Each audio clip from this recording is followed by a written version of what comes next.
Saudara-saudari yang terkasih,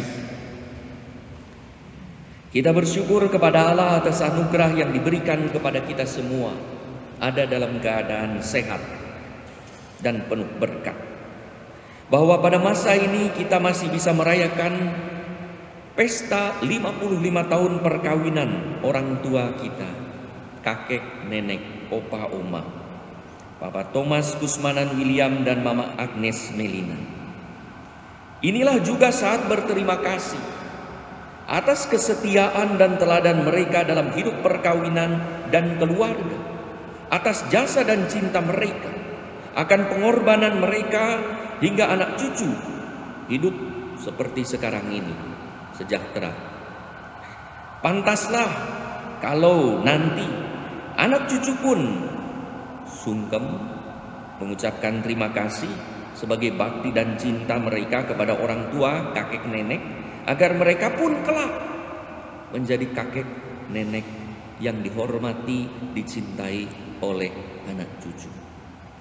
Saya selalu senang kalau ada sungkem pada orang tua, karena itu pendidikan yang nyata untuk anak-anak kita dan cucu-cucu kita, bagaimana kita menghormati orang tua. Maka untuk menjadi orang tua yang baik, itu menjadi anak yang baik kepada orang tua. Saudara-saudari yang terkasih, untuk mengucapkan rasa terima kasih dan menyatakan kasih yang tulus kepada kakek nenek serta saudara-saudari lanjut usia, Bapak Suci Sri Paus Fransiskus menetapkan hari Minggu keempat pada bulan Juli yang bertepatan dengan hari di mana dengan Maria, dengan orang tuanya, itu menyatakan di situ di hari kakek nenek untuk menghormati itu. Nah, dalam kerangka itu, dalam kerangka hari kakek nenek itu, maka di seluruh dunia adalah penghormatan dan penghargaan kepada kakek nenek. Karena apa? Pada kenyataannya di beberapa tempat ada orang-orang tua yang merasa ditinggalkan oleh anak cucunya. Dan berbahagialah Papa dan Mama William yang hadir di sini, bahwa anak cucu masih selalu menyertainya. Bahkan Sri Paus Fransiskus juga di tempat lain berkata bahwa hormatilah kakek dan nenek orang tuamu, karena pada suatu saat pun kamu akan menjadi tua seperti mereka.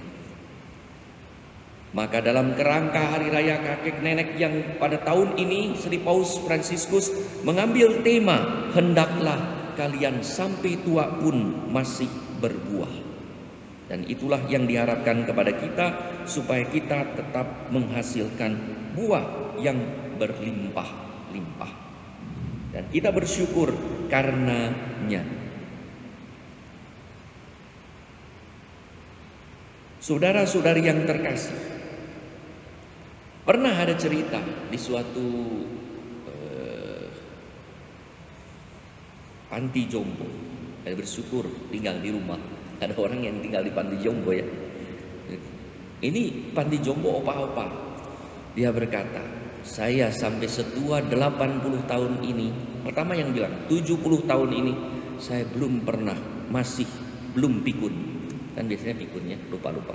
Dia bilang belum pikun. Tapi saya heran ya, setiap kali saya ada di depan kulkas, saya tuh heran. Saya ini mau membuka kulkas apa nutup kulkas? Itu kamu pikun. Lalu yang 80 tahun bilang, saya belum pikun. Ya. Tapi memang saya heran. Saya bisa jalan, naik tangga, sehat, kuat, dan pikiran.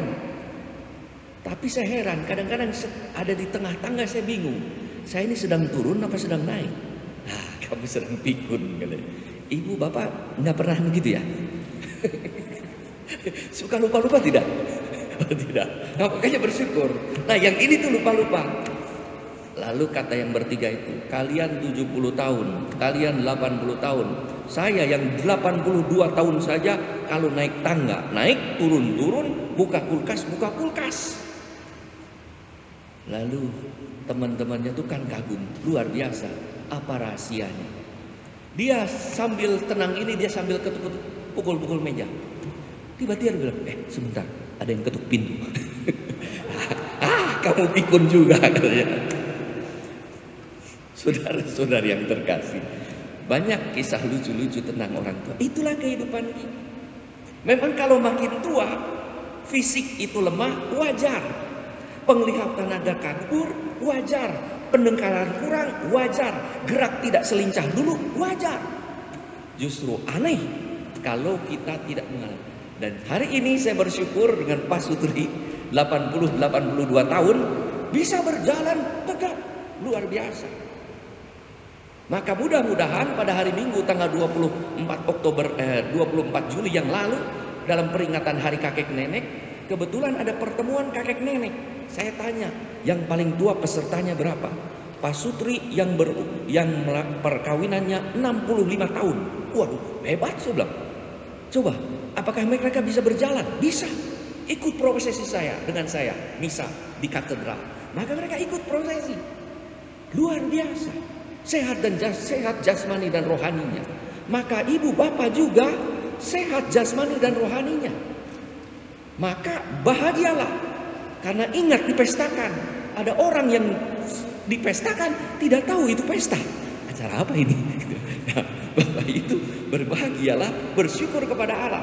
Maka tadi saya tanya, Bapak Ibu, apa rahasianya ini bisa 80 dan 82 tahun setia dalam berkawinan? Kata Mama bilang, percaya saja pada Tuhan, berserah saja pada Tuhan. Betul, luar biasa. Saudara-saudari, itulah yang dilakukan oleh Bunda Maria hari ini. Perjalanan Bunda Maria tidak mudah. Maria itu bukan ditawari tugas oleh Allah, tetapi diberi tugas oleh Allah. Tetapi Maria tahu diri di hadapan Allah bahwa harus berserah pada Allah. Maka ketika engkau akan mengandung, Maria berkata, aku ini hamba Tuhan, terjadilah padaku menurut perkataan. Karena percaya tahu diri.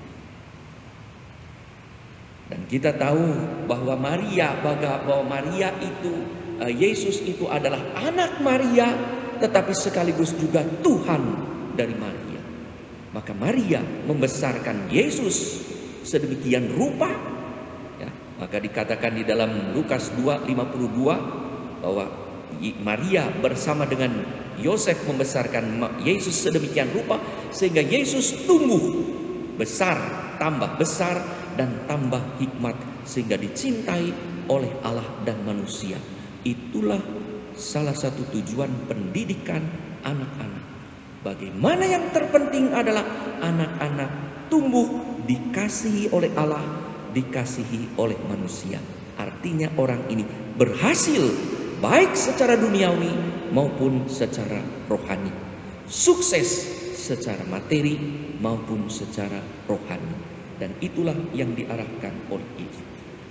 Dan taat kepada Maria, taat kepada Yesus. Ketika Yesus berada di atas kayu salib, ibu, inilah anakmu.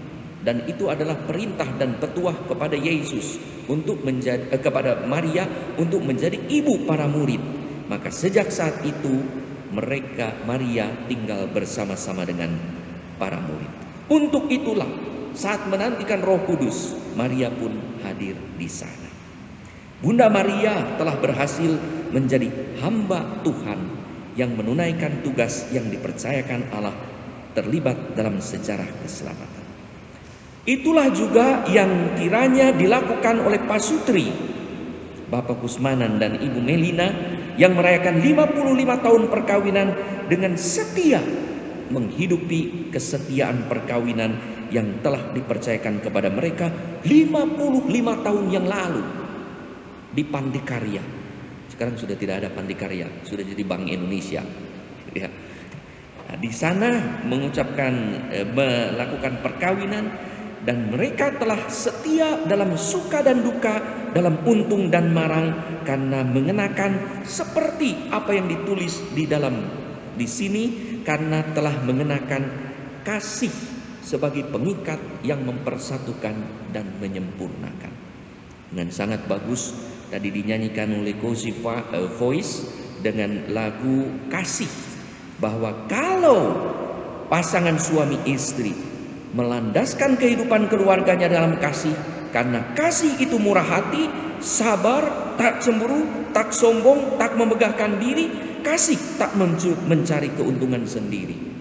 Maka kalau semuanya dilakukan dengan kasih, apapun akan dapat dilewati. Semoga karena mengenakan kasih yang mengingatkan, mempersatukan mereka, hingga anak cucu menjadi seperti saat ini. Kini saatnya lah saudara-saudari, anak dan cucu, untuk berterima kasih atas jasa dan cinta kepada papa mama, papi mami, opa, oma, seraya berjanji untuk kelak pun menjadi orang tua, menjadi ayah, kakek, nenek, ibu yang berbuah. Sekali lagi, Bapak Kusmanan, Ibu Melina, terima kasih atas kesetiaan dan kesaksian iman dalam perkawinan. Terima kasih atas jasa dan cinta bagi keluarga. Tidak semua orang bisa setia sampai sekarang. Mudah-mudahan apa yang kemarin saya saksikan pada tanggal 24 Juli yang lalu, ada pasangan 65 tahun perkawinan dalam kesehatan. Ibu bapak juga dapat mengalaminya 60, 65, bahkan lebih dari itu. Rahasianya apa tadi kata ibu? Berserah kepada Tuhan, saling mengasihi satu sama lain sampai selama-lamanya.